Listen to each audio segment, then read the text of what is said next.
Shalom, shalom, shalom. Karibuni sana. This is Church in the Park. We call it Christ Zion Assembly.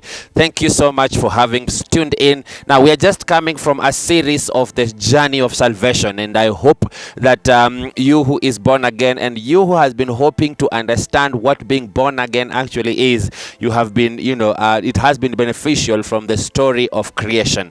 Now, we wanted to enter into another series, and maybe the questions of, having been called and having been filled with the Holy Spirit and having been watered from heaven and consecrated and separated and, chosen and separated from the kingdom of darkness. Now you are in the kingdom of light. You have been watered from, the waters of heaven, and the Holy Spirit is full in you. And God has separated you, waters from waters, and now has separated you for a specific purpose. What does it take to actually walk in the calling of your consecration? And that's what this series is about. We shall be studying the story of David, just from the time he is called and he's consecrated and anointed to be king by Samuel, all the way to the time he actually becomes king.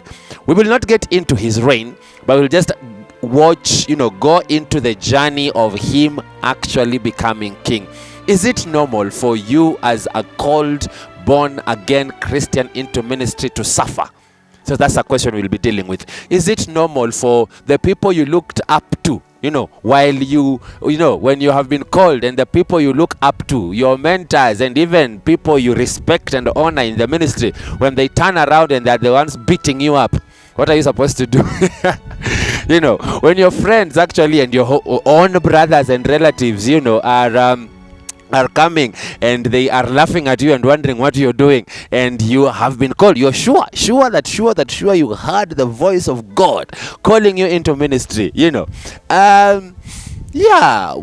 is that? So I'm not saying I'm an expert, but I've just been studying David and the journey between him being anointed to be king and him actually becoming king, how long it took and what it took and what he went through. And I was like, whoa, this is a man after God's own heart. So why this whole suffering? Why this whole opposition? Why all this? So this is what we will be delving into, in this series. Questions that you have that that will make you angry at people you love, angry at men you respect and honor in the ministry, angry at even your pastor sometimes, angry at your church.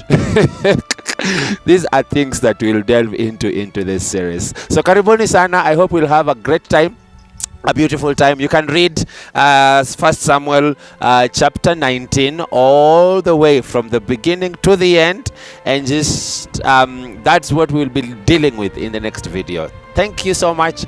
Continue watching Christ Zion Assembly. God bless you.